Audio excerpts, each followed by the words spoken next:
इंदिरा गांधी यांच्या सत्तेच्या काळामध्ये घटनेची सर्वाधिक मोडतोड झाली अशी टीका भाजपचे केंद्रीय मंत्री नितीन गडकरी यांनी केलेली आहे। त्यांनी काँग्रेसवर ही टीका केली आहे। इंदिरा गांधींनी आणीबाणी लादून घटनेची पायमल्ली केली होती। कोल्हापुरातील इचलकरंजीच्या सभेतून गडकरींनी काँग्रेसवर हल्लाबोल केला।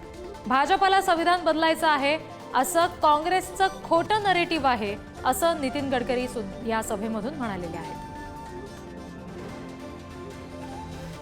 घटनेला तोंडान मरोडण्याचं काम आणि घटनेच्या धज्जिया उडवण्याचं काम कोणी केलं? 1975 साली इमर्जन्सी लागली। त्याच्या आधी अलाहाबाद हायकोर्टाचा निर्णय झाला। रायबरेली लोकसभा मतदारसंघातून इंदिरा गांधींची निवडणूक अवैध घोषित झाली। त्यांनी राजीनामा द्यायच्या ऐवजी त्यांनी घटना बदलवण्याकरता बिल पार्लमेंटमध्ये आणलं आणि स्वतःच्या स्वार्थाकरता काँग्रेस पार्टीने बाबासाहेबांच्या घटनेच्या धज्जिया उडवल्या आणि पूर्ण घटना तोंड बनवून आपल्या स्वार्थाकरता टाकली। आणखी तपशील आपण घेणार आहोत। प्रतिनिधी शेखर पाटील सध्या आपल्याशी जोडले गेलेत। शेखर, नितीन गडकरी यांचं नेमकं काय वक्तव्य आहे ते आपण नुकतंच बघितलं। या सगळ्या संदर्भात आता काय नेमक्या प्रतिक्रिया उमटताना दिसतायत?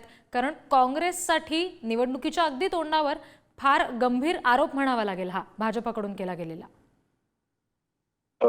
रिद्धी अगदी बरोबर आहे। काल कोल्हापुरातल्या इचलकरंजी मधल्या शहापूर या ठिकाणी राहुल आवाडे जे भाजपचे उमेदवार आहेत त्यांच्या प्रचारार्थ नितीन गडकरी जे ते कोल्हापूरला आले होते आणि त्या ठिकाणी यांनी वक्तव्य केले आणि त्या वक्तव्य करत असताना काँग्रेसवरती आणि विशेष करून इंदिरा गांधींवरती जोरदार हल्लाबोल देखील केल्याचं पाहायला मिळालं। खरं तर ज्या विरोधकांनी संविधान बदलण्याचा खोटा नेरेटिव्ह सेट केला, खोटा प्रचार केला आणि म्हणूनच भाजपला गतवेळच्या लोकसभेच्या निवडणुकीमध्ये मोठा फटका बसला होता आणि विशेष करून अशाच पद्धतीची घटना बदलण्याचं काम जे आहे ते इंदिरा गांधी यांनीच आणीबाणी जेव्हा देशात लागू झाली होती त्यावेळी खरं तर इंदिरा गांधींनीच खरं तर पहिल्यांदा ही घटना बदलण्याचं त्या ठिकाणी बेल जे आहे ते लोकसभेमध्ये आणलं होतं अशा पद्धतीची माहिती देखील त्या गडकरी यांनी दिलेली। त्यामुळे निश्चितच एकीकडं गडकरी यांनी जोरदार हल्लाबोल जो आहे तो काँग्रेसवरती केलेला आहे। यावरती अजूनही काही प्रतिक्रिया आली नसल्या तरी विरोधक मात्र या संदर्भातल्या प्रतिक्रिया ज्या आहेत ट्विट देखील करताना पाहायला मिळतात। त्यामुळे निश्चितच नितीन गडकरींच्या या वक्तव्यानंतर आता कशा पद्धतीने यावरती काँग्रेसची प्रत्युत्तर असणार आहे हे देखील पाहणं गरजेचं आहे। अगदी शेखर, तुम्ही आमच्याशी असेच जोडलेले राहा। सध्या काँग्रेसचे प्रवक्ते अतुल लोंढे आपल्या सोबत आहेत, ते आपल्याशी जोडले गेलेत। अतुलजी, गडकरींसारख्या ज्येष्ठ नेत्यांकडून अशा पद्धतीनं थेट आरोप केला गेलेला आहे। इंदिराजींनी या सगळ्या संविधानाच्या जे काही तिथे घटनाक्रम होता त्याची धज्जिया उडवली असं म्हटलेलं आहे गडकरींनी भर सभेत, प्रचार सभेत।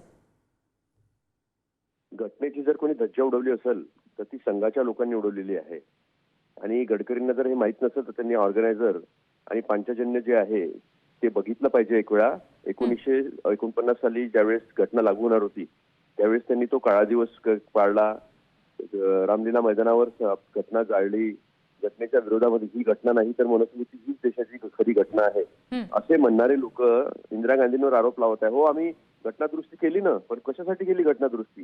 हा देश धर्मनिरपेक्ष राहावं म्हणून गेली होती। घटना दुरुस्ती होती ती काय म्हटलं होतं आम्ही तिथे सोशलिस्ट आणि सेक्युलर, समाजवादी आणि धर्मनिरपेक्ष, कारण हे सगळं त्यावेळेस सुद्धा आणि पहिलेपासून हे राजे रजवाडे आणि श्रीमंत व्यापारी जे आहे ज्यांना देश लुटायचा आहे अशा लोकांच्याच पाठीशी हे लोक उभे राहिलेले आहेत।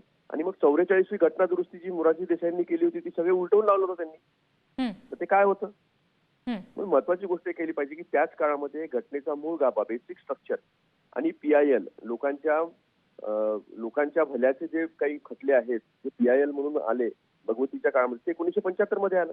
घटना जो गोलकनाथ केस होता, केशवानंद भारती केस, ती पण त्याच काळात आलेली आहे। त्याच काळामध्ये मोठं जे आहे पार्लमेंट आणि ज्युडिशरी याच्यामध्ये खूप चर्चा झाली आणि अजून घटना दृढ आणि पक्की होण्याचे जे आहे ते काम झालेलं आहे। 42व्या घटना दुरुस्तीनंतर 44वी घटना दुरुस्ती जेव्हा मोरारजी देसाई आले तेव्हा त्यांनी काय केलं?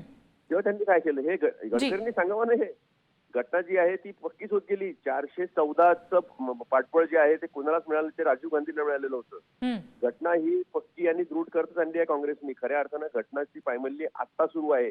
ज्या पद्धतीनं राज्यपालांचा वापर सुरू आहे, ज्या पद्धतीनं लॅटरल एंट्री भरून ओबीसी SC STच्या लोकांना दूर करण्याचं काम सुरू आहे, त्यांना कुठेही संधी मिळू नये प्रशासनामध्ये, हे जे काम सुरू आहे हे काम जनतेला कळलेलं आहे। आणि जेव्हा तुमचे अनंत हेगडे जेव्हा तुमचे गरुण गोविल, ज्योती मिर्धा, लल्लू सिंग या लोकांनी सांगितलं की आम्हाला 400 जागा या घटना बदलण्यासाठी पाहिजे, आरक्षण संपवण्यासाठी पाहिजे, त्यावेळेस नरेंद्र मोदींनी त्यांच्यावर कारवाई का नाही केली? बर जी, निश्चित अतुलजी धन्यवाद या सगळ्या सविस्तर प्रतिक्रियेसाठी.